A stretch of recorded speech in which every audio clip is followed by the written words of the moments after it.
Did you know Jim? Hello and welcome to The Road To. I'm your host, Marlene Wecker-Barney, and right now I'd like to introduce our guest panelists and my co-host, Patty Morrissey. Patty, would you like to tell us a little bit about yourself? You don't. So we're co-hosting because it's the final 2012 program, and we both have a lot to say, and we're both very objective. And next, one of our guest political analysts, Mike Lane. Patty and Marlene, thank you for having me on. I appreciate the opportunity to be back. I think our regular reviewers will remember me as the Inside the Beltway guy on the show here. I once upon a time was sentenced to a term of public office in Arlington, subsequently became the party chairman in the 8th Congressional District, now hail from Alexandria, and it's always good to be here with my friends. And it's good to have you. And next, Elizabeth Miller, Liz, as we love to call her, who's been a guest panelist on our show before. I'm always happy to be here. This is the most fun I get. And good to have you back.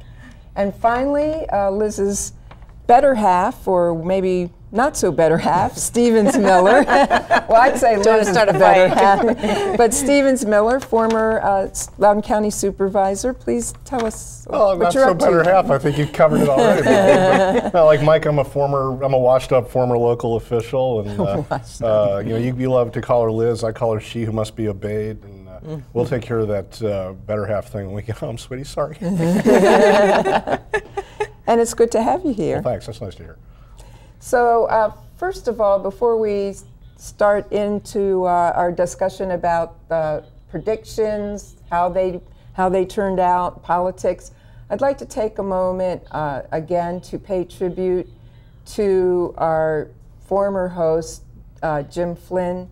He passed away in early October suddenly of a heart attack. As I said, he was actually one of the original hosts on The Road To.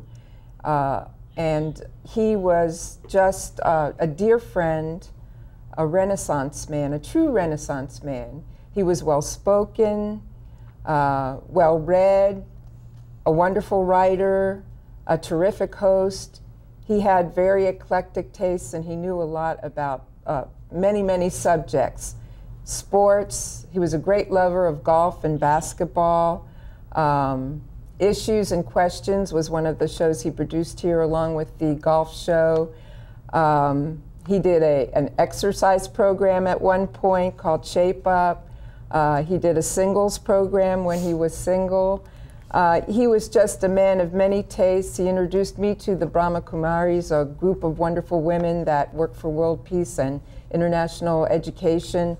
So he was a man of all seasons, truly. A dear friend, a loyal and dedicated friend, and just a wonderful person. And rest in peace, Jim. You will be and are dearly and sorely missed. And please join in, those of you who knew Jim. I know, Patty, you said a little bit about him last month. Yeah, I hosted the show last month, and we did watch a really neat clip of him from a show a few years ago, our prediction show. And so I don't think I have too much more to add, other than I second Marlene. I didn't know him as long as you did, but my experience with him was that he was extremely independent-minded. He did have a really broad range of interests and was just an amazing public servant just through the avenue of public access TV, and was just such a strong proponent for getting people's voices out there. And So, like you said, we'll miss him greatly. And Mike, do you have anything? You've covered the waterfront. I might add two words that by just accident I'm sure you didn't mention. I would say he was the consummate professional and just all around just a real nice guy. Right, definitely. And Liz, I don't believe you knew. I never met him. Pleasure. But I have heard that he is a big fan of The Prisoner, which was also one of my favorite shows. And I hope that wherever he is now, that show is in constant reruns so that he can enjoy it. Yes, amen. And Jim always kept a little, like a, what's that called with the big wheel bicycle? The bicycle with the number symbol? 6? Uh-huh. Yes. He always kept that on his show. And yeah, I met Jim from having worked on this program, and I remember he had a stroke, and I didn't know much about that 6 until the years next ago. time I saw him. Yeah. And here he was, cane in hand, ready to go, and I spoke to him briefly, and I was a little surprised to see him back here. And I became aware in our conversation that he was actually surprised that I was surprised. And that told me the most I think I know about Jim Flynn, but it was all good. It was all good. And I forgot to mention he was also the founder of the Producers Guild and the president and chair here of many of FPA, Fairfax Public Access, for many years. So again, Jim, rest in peace. You are missed. And we have a little clip to show you of Jim back in his heyday. I think this was from the first wrap-up show here back in 2005.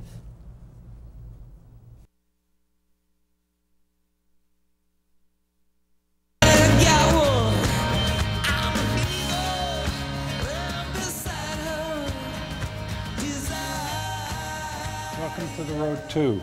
I'm Jim Flynn. We got a special panel. It's 3 days left to the election. Let's meet my panel. Mike.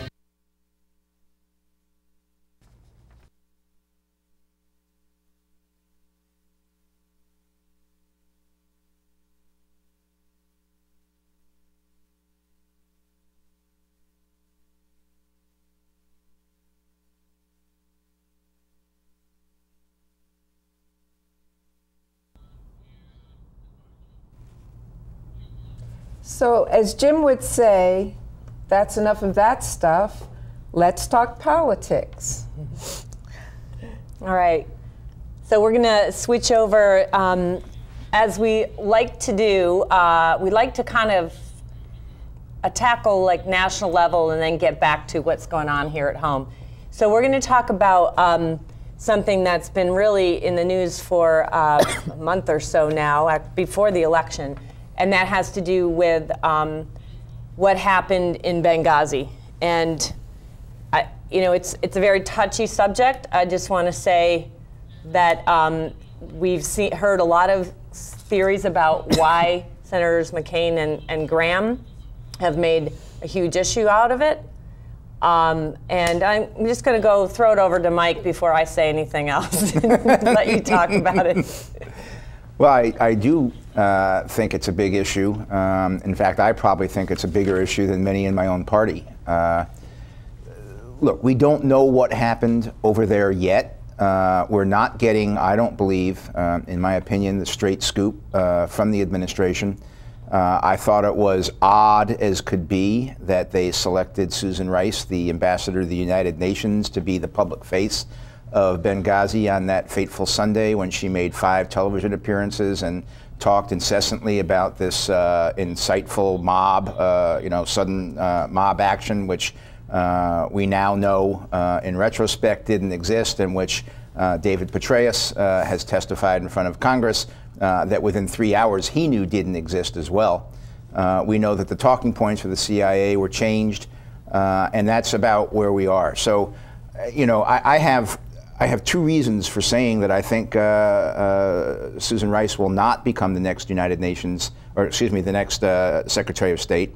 The first is either she was complicit in the changing of the talking points, which renders her completely unqualified, or she was the administration's patsy and set up to go out there and parrot the talking points that were given to her, which means if she's the administration's patsy, then why would she want to be there? Or why would anybody want her to be Secretary of State? I think ultimately the president will not nominate her. He will nominate Senator Kerry instead.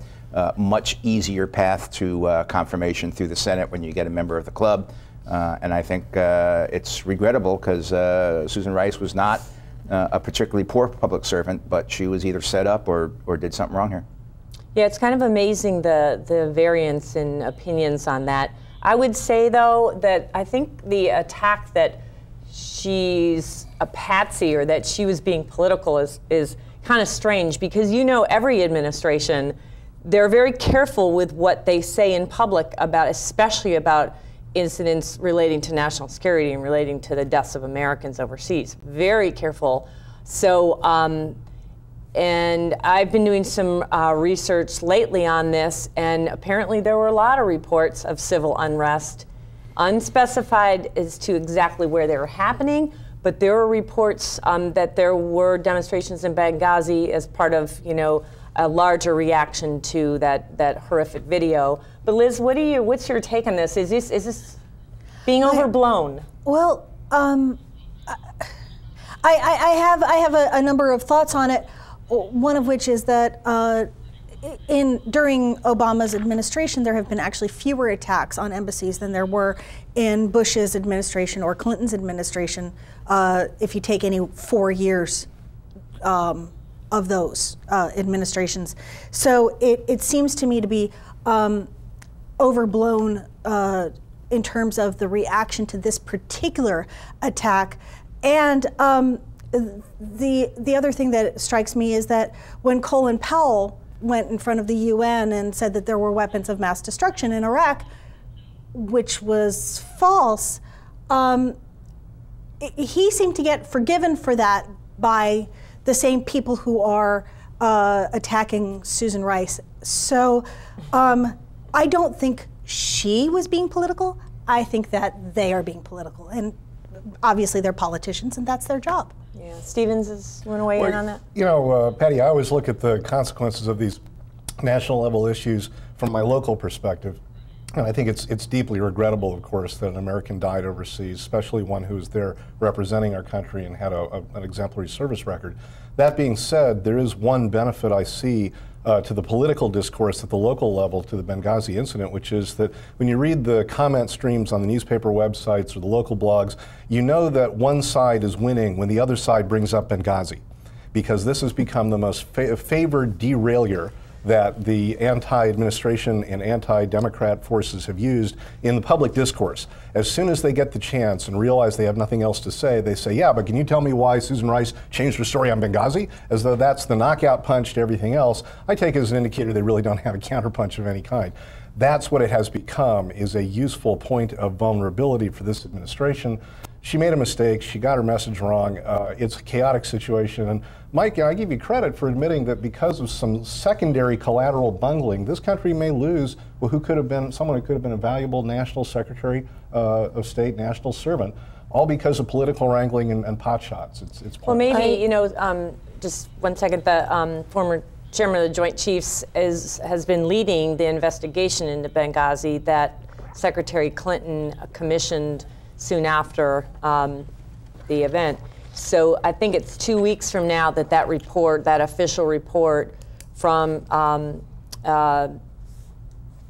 I don't know what to call him anymore, Admiral Mullen's report will come out with everything that we know as it played out. So hopefully that'll add clarity, and we can stop the Susan Rice part of this story, because I don't think that's the main part of the story. I actually think it's not the main part. The main part of the story to me is not who fiddled with her talking points and who sent her out there. The main part to me is who, when, and under what circumstances issued the order not to mount a rescue effort for these 4 Americans who died over there. That is the key question. I'm sorry. One of the things that I heard recently on NPR is that they had military folks scrambling to go to the next place that they thought was where there was going to be an attack. They just got they got incorrect information, and so they guessed wrong about where they should go next. I don't think that that's necessarily anybody's fault. It's just when events are happening quickly, sometimes you guess wrong. For the two CIA agents, that may be the answer. I'd like to see the report when that finally comes out. But for the ambassador and the other American who died at the embassy, they knew the attack was going on there, and someone gave the order not to launch the defensive mode to go rescue them. And I want to know who gave that order. Except well, I think they were they were involved in it was a 7-hour firefight. A 7-hour firefight. If I remember correctly, Actually, it was too longer. I think we need to stop playing the blame game so much. No, I'm asking the question. I'm not blaming. Yeah, no, I get it. And you know, when people start blaming and wagging fingers a lot, as Stephen said, it's just whatever side, whether you're saying, okay, was she a patsy, was she set up, or was this pre-planned, or you're saying, why were the attacks so virulent on, you know, and still are against Susan Rice? Is it because, you know, she's a woman, or is it because they think there's some other conspiracy theory going on or something? It all strikes, I think, regular, ordinary Americans that it's just all a political game, and it's just all being too politicized. And I think that the main things that we need to take from this is to find out, you know, where the mistakes were made, yeah, but be more concerned about what can we learn from this experience. It's a shame that Chris Stevens and the other 3 Americans died. It's a shame that Susan Rice's reputation is being smeared, and possibly her career is being, you know, besmirched forever. I think it's over. But you know, we need to find out, where was the failure? Why aren't embassies that are at high risk being protected more, or being shut down sooner? And why isn't the intelligence community, what's the failure in the intelligence community? Because obviously it seems like there was a failure. Marley, those are legitimate questions, and those are things I think that Americans who care about the future of our role in the world and security of our foreign service are asking. And unfortunately what they're getting is the typical taking of sides that we tend to see, that is the definition of politicizing something. If there were genuine interest in our federal leadership in getting the answers to those questions, this strong correlation you can immediately see between those who defend the president, who tend to all have D's after their names, those who attack the administration, who all have R's after their names, wouldn't be there. And when the American public looks at that correlation, they know they can't trust anybody here because their motives are not what you called for and what they should be. Let's just go get the story. Their motives are attack and necessarily, of course, defend. And that's politics doing the least of its effective jobs. So unfortunately, we should be all just sitting back, ignoring the politicization and waiting for the answers to come back. Our leaders are making that very hard. But Mike's brought up some legitimate issues about, is there someone to be held accountable for the lack of warning, really? And then, because the response is another piece, but the fact that we really were sort of struck bolt out of the blue, or the ambassador's location was known, and that there was an attack that we weren't prepared to deal with. Anyway, let's move on to the next fun issue. It's something more fun. Lovingly known as the fiscal cliff. Oh, I am so excited about this. Oh God! I am so excited because I'm going to let you go first, then. Barack Obama has actually done something that I have been screaming at my television set and CNN reports for him to do for years, which is that he's not being the first to back down. He's saying, here's my thing, this is what I ran on, I'm not changing it, and waiting for the Republicans to come back with their first offer. I'm so excited about that, because if he had done that 3 years ago, we might have single-payer health care now. Instead, we've got the basically same idea that the Republicans came up with 20 years ago that the Democrats said, nah. I really, really, really hope that that he sticks to his guns. Well, we're playing Russian roulette against each other or something. Anyway, Mike, what do you think? Well, I think that the president's offer through Secretary Geithner on Thursday was laughable. What makes you laugh about it? Well, you know, I would disagree a little bit with Liz when she says he's going with what he campaigned on.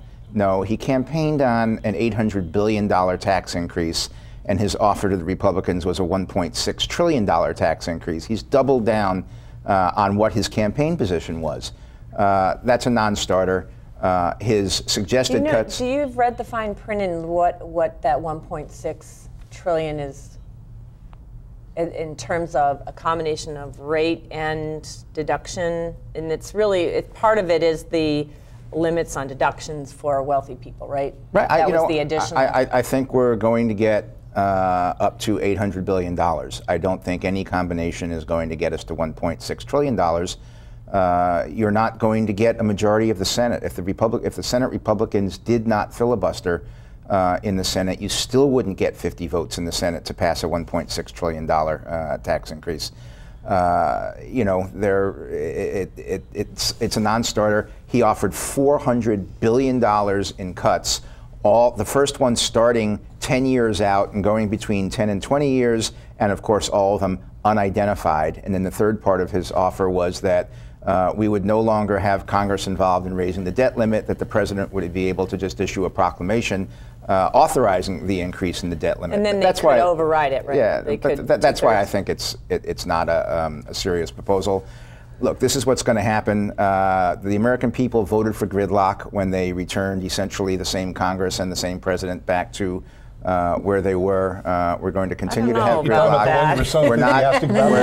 We're not going to have a grand bargain, but we are going to find yet one more way to kick the can down the road into the new year so that the new Congress can come and responsibly address the problem, which is to say, again, it will not be addressed. Stevens, what do you...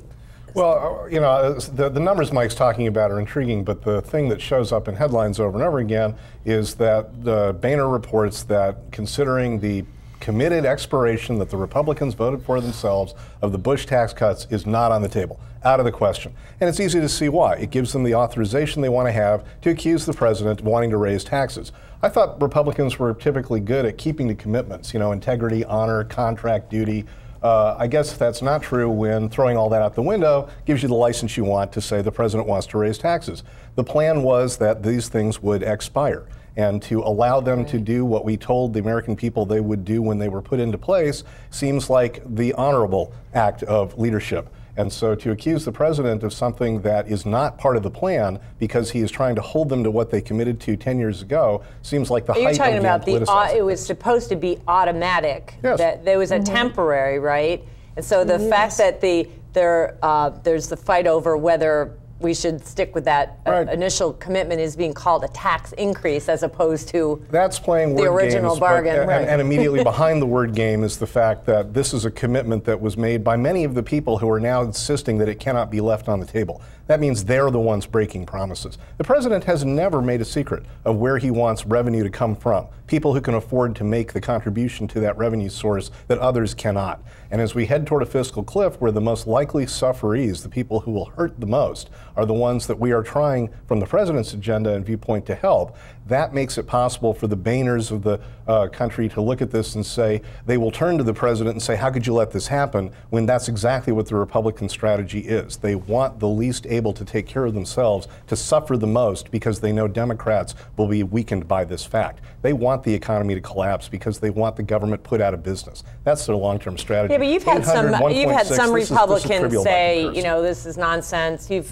heard Bill Kristol and David Frum and some really respected conservative pundits say, you know what, the economy's not going to tank if you let the tax rate or no, but what they're talking about is an economy that includes those large corporations that will almost certainly become the better lenders of money, the people who will be better able to sell corporate bonds if the creditworthiness of the United States declines. Yes, the overall economy of the United States would survive the fiscal cliff, but that's not because everyone would feel the pain equally. There are people who would feel it much more than others, people at the low end of our economic spectrum. Those are the people who turn to Democrats. No, I'm talking about if we were to go with the president's plan. There's been a number of very prominent conservative that have said none of them have votes in the legislature. It's going to damage economic, the best signs we have that sanity is returning to the Republican Party is that senior members in our legislature have finally said that Grover Norquist can go to hell.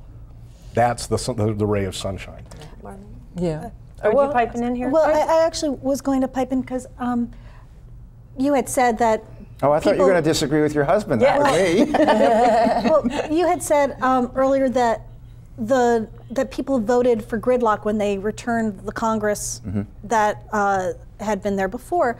I was looking at the numbers of who voted for whom, and actually there were 3 times as many votes for Democrats as there were for Republicans to return them. But because of redistricting and basically gerrymandering, we have Republicans returned that ended up with just very, very narrow margins.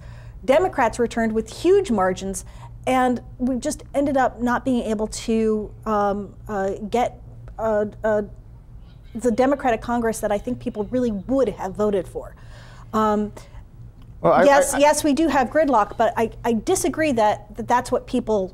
That's what the American people voted for. I look at the best bellwether is really the presidential vote, and the president got less than 50.8% of the vote. Oh and Mitt Romney, no! Have you checked the more recent numbers? I checked it this morning, and it was 50.8. Oh, this is like your weather report the last time we discussed it. Hey, we're going home and checking this. This was the Washington Post. If you have a better source, let me know. It's also like the gas prices. I'm sorry, I am going to check.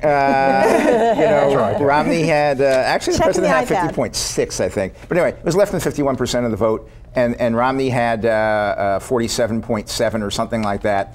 So, the 3 million vote difference is not a mandate in any direction. It's another vote for gridlock. I think that's the... Guys, we have to, I'm sorry, we have to take a break right now. Stay tuned. This is an exciting discussion, and there's more to come. Stay tuned. We'll be right back. September 11th, there have been hundreds of violent attacks against innocent Americans. Remember what that flag you're waving stands for. Remember, please stop the hate. We're stronger when we are united. Remember what that flag you're waving stands for. One nation. Under God. Indivisible. With liberty. And justice. For all. In America, there's either room for everyone, or it's not America. Don't pick the wrong fight. Let's keep America land of the free. Stop the hate. You'd never know it on the battlefield, but nearly half of today's military are National Guard and reservists. However, they can't answer our nation's call without their employer's support. If you're an employer, visit esgr.org and find out how to do your part. After all, their response depends on yours. This is Mommy's bed. Me and Jenny were jumping on it. Mommy's gun fell on the floor. I was a cowboy. Bang, bang, bang, bang. I said, Jenny, wake up, it's just pretend. But she wouldn't wake up.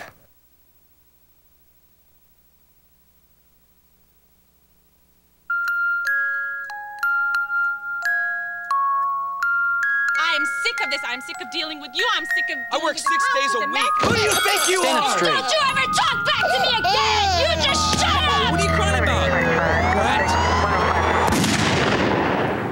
What a child learns about violence, a child learns for life. Teach carefully. We can show you how. Act Against Violence. Call 877-ACT-WISE for a free brochure. Sweetheart, smoke outside now. You promised. Okay, hon. Sweetheart, smoke outside now. You promised. What kind of man are you? I'm a father. Look here, my father was a father, and he smoked his brains out in the house. Watch as he blows those smoke rings on my little red face.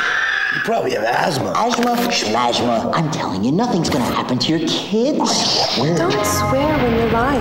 You know very well that thousands of kids get bronchitis, ear infections, and even pneumonia from their parents' cigarette smoke. And didn't you promise your little angels you'd smoke outside? Hey, Daddy. Those little devils are just so sweet. Do the right thing. Please, smoke outside. Until you can stop, go out for your kids. Take the pledge. Call 1-800-513-1157. As time flows on, there are places we return to again and again.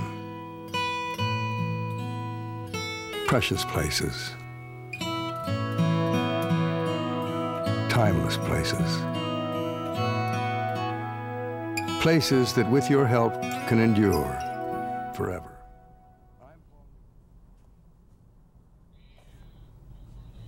Welcome back to The Road 2 with our exciting panel discussion that's going on right now. We were talking about the fiscal cliff before we went to the break, and I just have, since I didn't get to insert my comment, one remark to make, and is it, have the Republicans never heard about the art of negotiation before? Because negotiation 101 is that you come in with an offer that is higher than what you may be willing to settle for, and then the other party makes a counter, and then you may come back and make a counter to the counter, and at some point you compromise, or you come to a meeting of the mind, so to speak, in a win-win situation, hopefully, where both of you are kind of, you know, you didn't get everything you wanted, but you got some of what you wanted. Why is this not happening?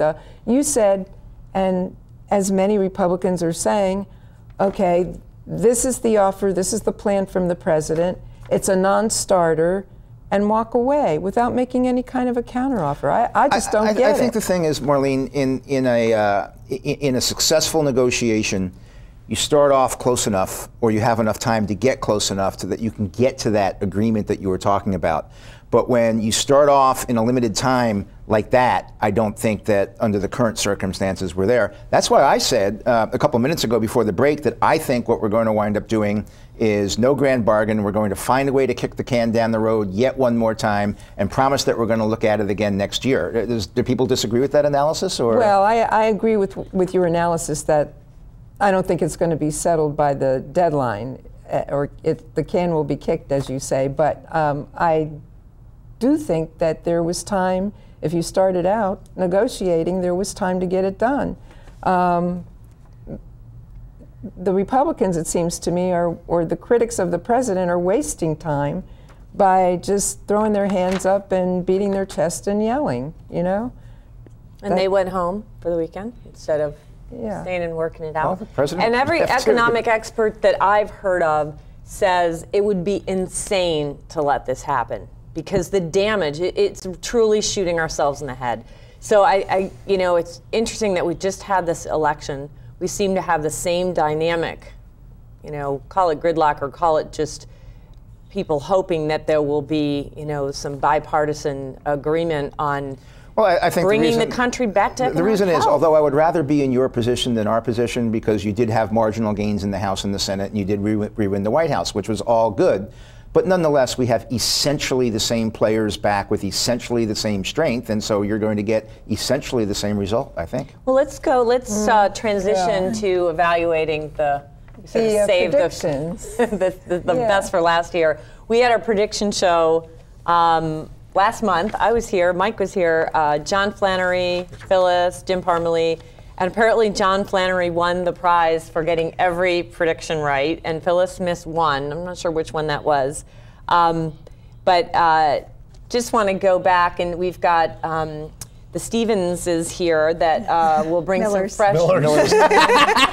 Why does this keep happening? Liz How's Miller. it feel? How's it feel? We always want to do that. Mrs. Stevens, last. Liz Stevens. I bet that's not the first time. It's not the first time.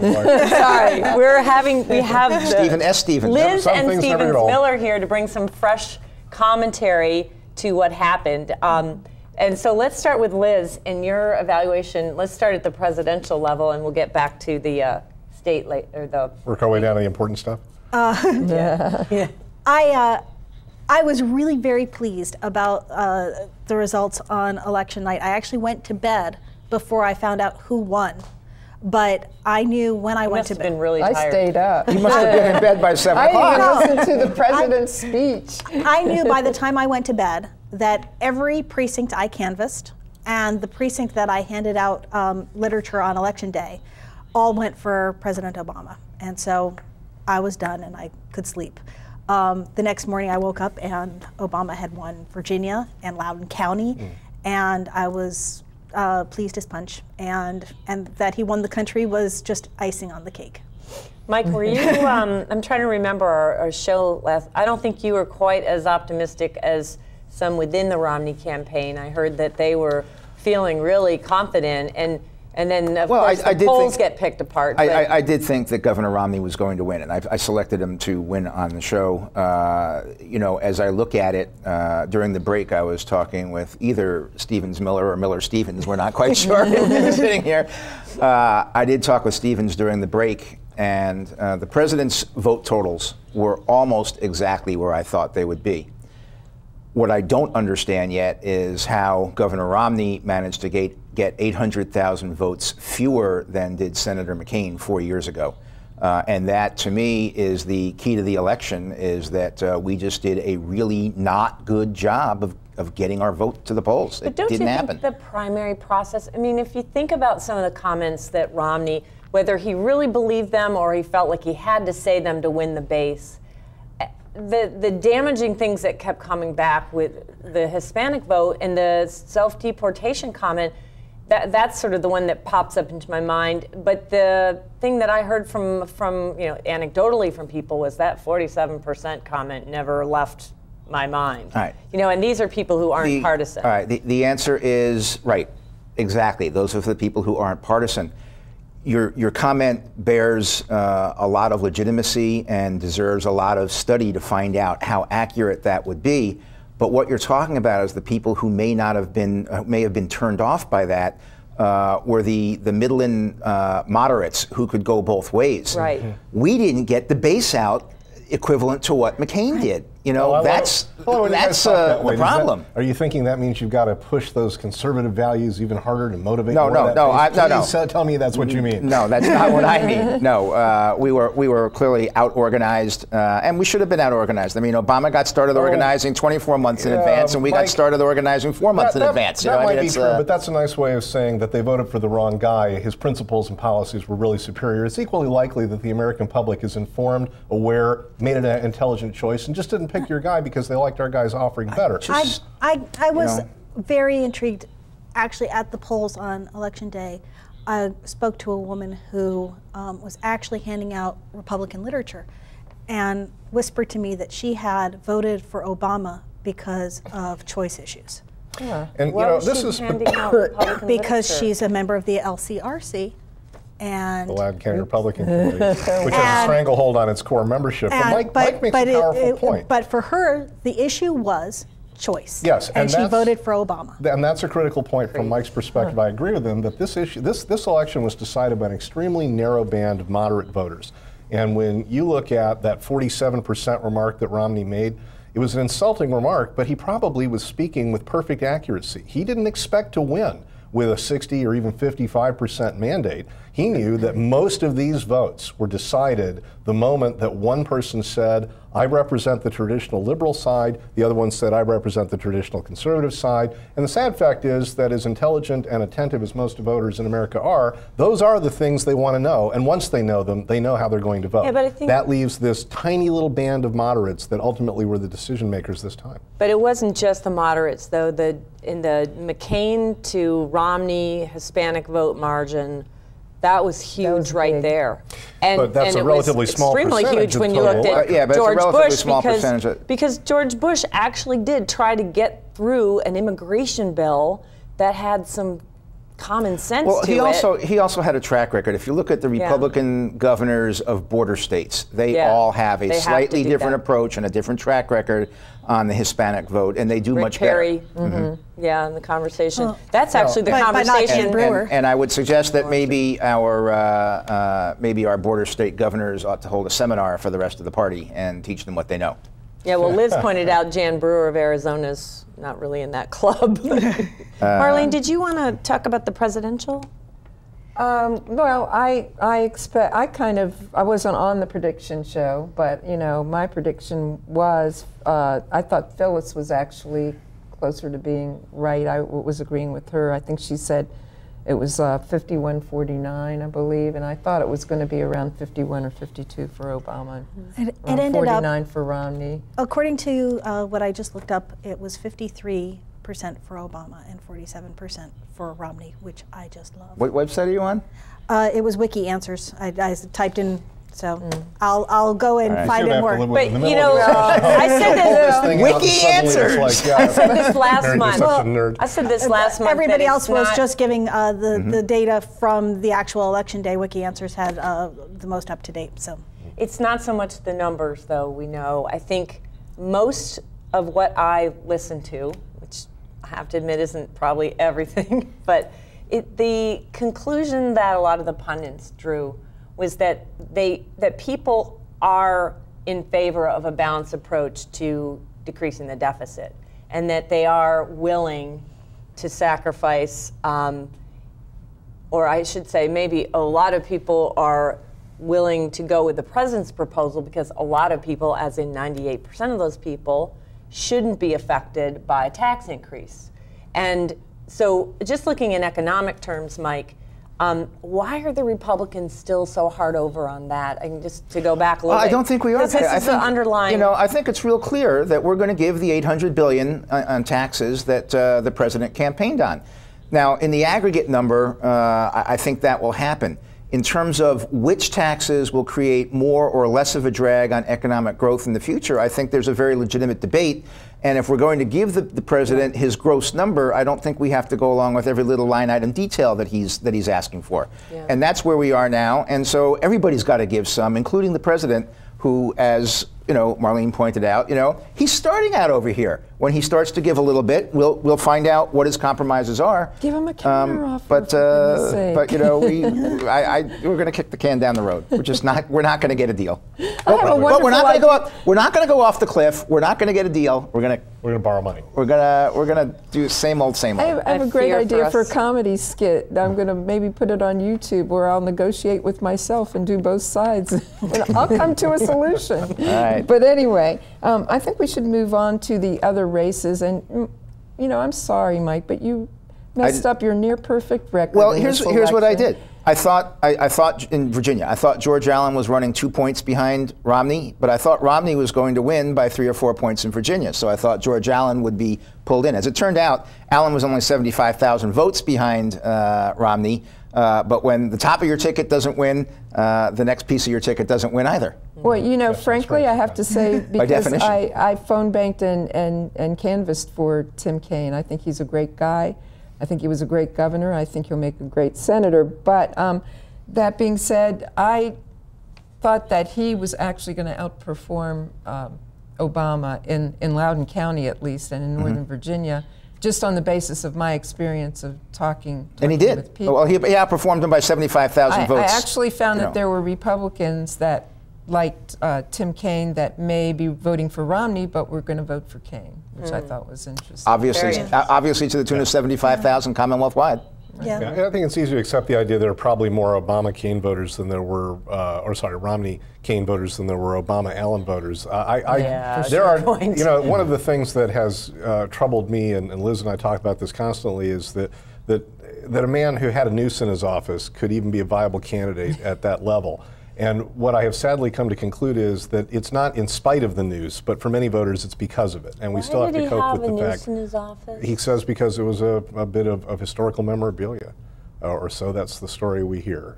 This is George Allen we're talking about. Well, it's not Tim Kaine. I know that. Just for our viewers' clarity. But you know, that's the sort of thing that I would like to think. I didn't even know that, and I'm pretty. What we're finding out is that it is still true in the state of Virginia that tough guy politicians, you know, bullies, are still appealing to some of the electorate. And that's something we're still going to have to work on. But I think the answer is to be found right here at home. In Loudoun County, the president did better this time than he did in 08. Now, frankly, I'm not ashamed to admit it. I'm disappointed in myself, but I did say I think he was going to lose Loudoun County. Not only did he win it, he did better. When you look at the demographic change, you find out that Loudoun County is representative of the evolution of this part of the country.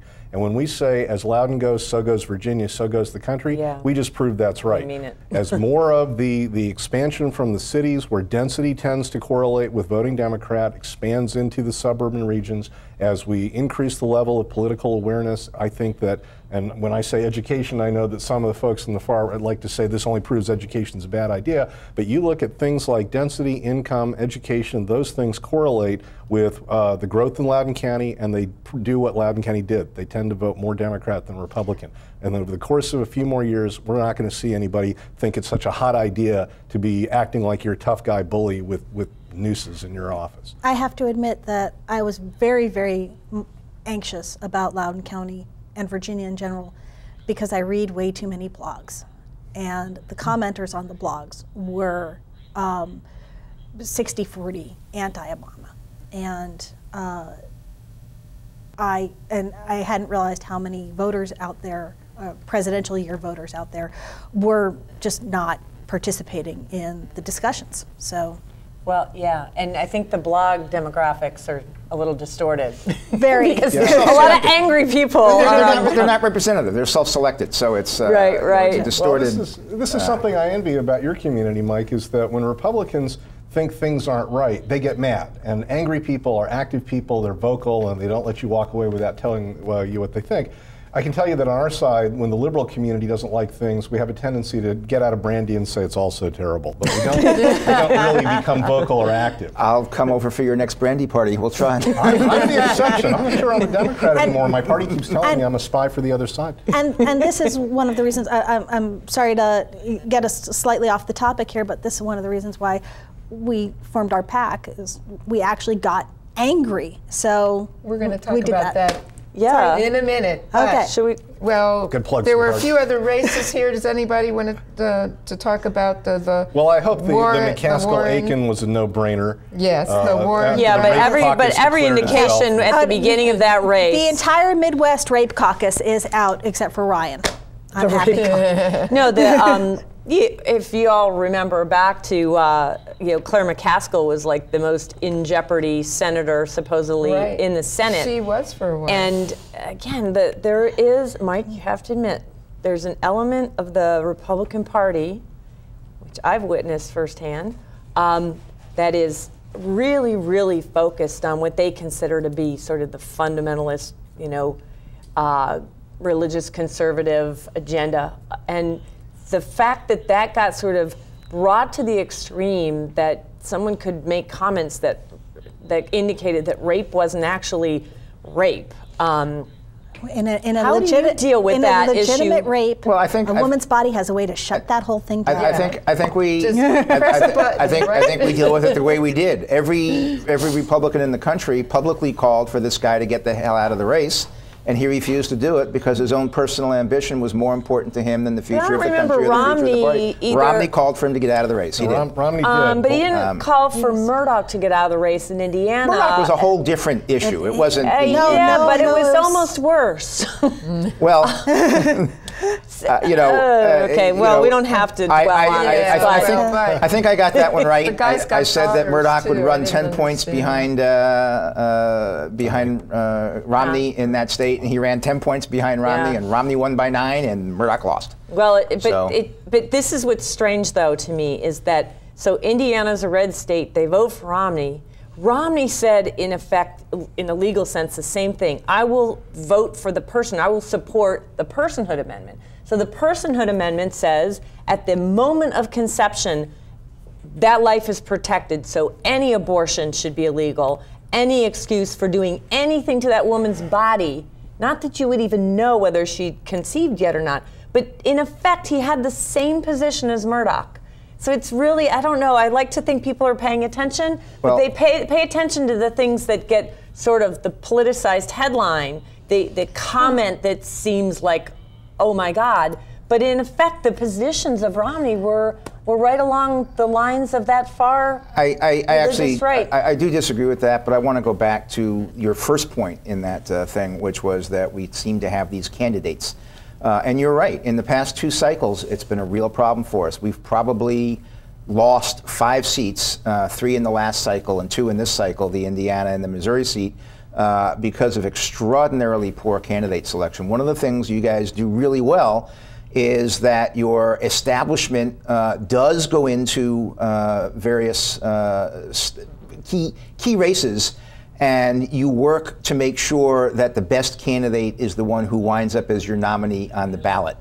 We do that extraordinarily poorly, and the results have been seen. Well, so give us your honest opinion about Cuccinelli and Bowling, and tell us what happened with Bill Bowling just recently dropping out of the governor's primary race against Ken Cuccinelli. Well, first of all, let me say I think that Attorney General Cuccinelli is going to make a fine governor. But that on the table, I was on the Bowling team. Okay, it's just simple math. If you read Lieutenant Governor Bowling's statement and/or look at what the polling showed, he was not going to be the nominee of the party. And that gets to the heart of what you just said, right? Yes. Why? Yeah. Because your inner circle picks the wrong people. Okay. Why didn't Bowling have advocates within the Republican Party? Look, this is the problem. Is not that 2 years ago we vet our candidates any better. Maybe we do, but here's the thing: is Democrats, although we're a big tent party, we don't let the extreme take over our party. I mean,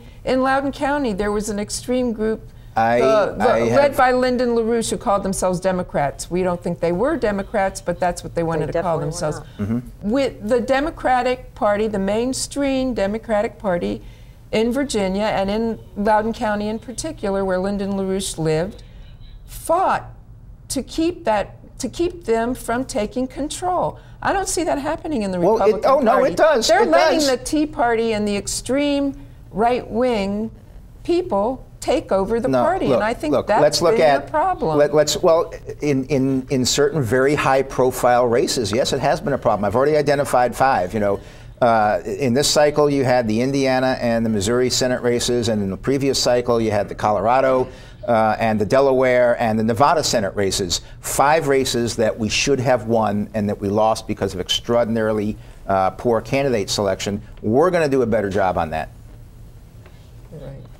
Well, that being said, we are going to do something called our 2012 Year in Review, reflections of the past year, and I would also like to mention that the Stevenses, aka Millers, duo, our first couple on the program ever, first married couple, husband and wife team. At the same time. I do want to mention real quickly before we do the year in review that you have a PAC called Real Advocate, and I do want to spend a minute or two for you to talk about that and give us an update. Thanks, Marlene. You're talking about this, the extremists taking over. What has happened in Loudoun County is that there is an extreme element of the Republican community. I don't really want to say the party because there are actually elements of the Republican Party I respect. I'm going to talk about something no one should respect. We have an elected official there, the Sterling District Supervisor, Mr. Delgadio. He's in his 4th term, validly elected. We do not question this.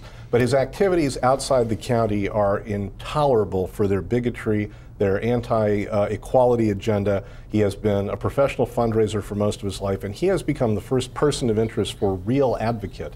You can see more about us at realadvocate.org. It's a political action committee we organized this year. Our purpose is to use public records to expose the agenda of hate as practiced by Virginia elected office holders.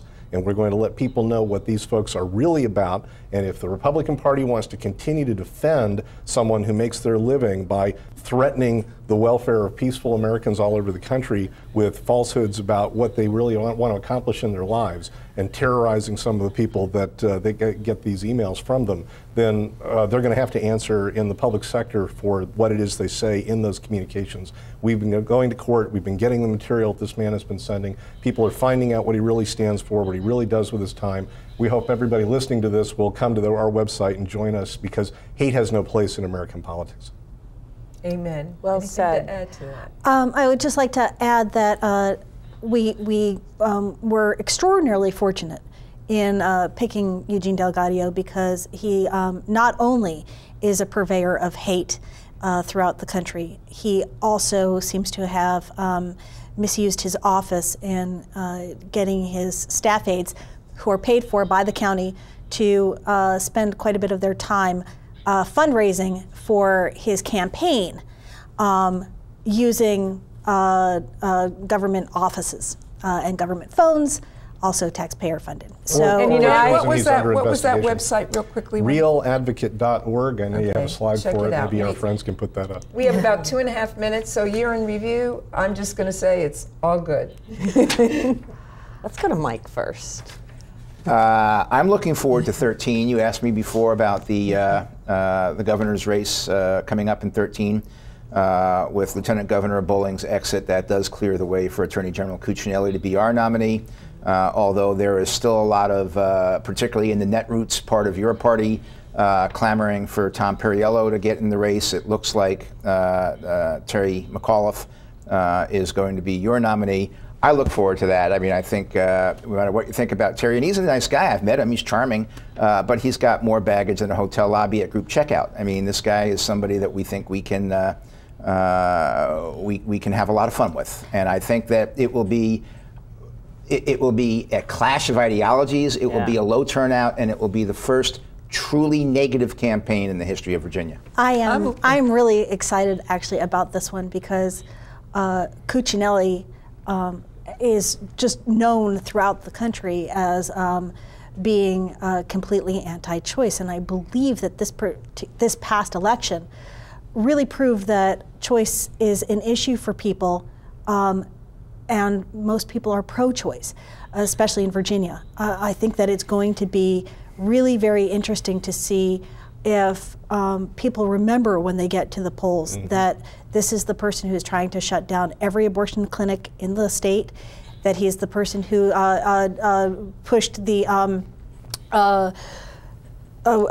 internal sonogram bills the and transvaginal sonograms. Transvaginal sonograms. Liz, it's worse than that he's anti-choice. He's anti-science. And you're talking about baggage, Mike. You want baggage? This guy just got told by the Supreme Court of Virginia that he had misused the Fraud Against Taxpayers Act by attempting to use the power of his office as AG to compel Virginia educational institutions to give up internal scientific records because he doesn't like the science of climate change. He misused his power. They told him, you cannot do that. Leave those universities alone. This is the man who's going to stand up and say, I'm for smaller government.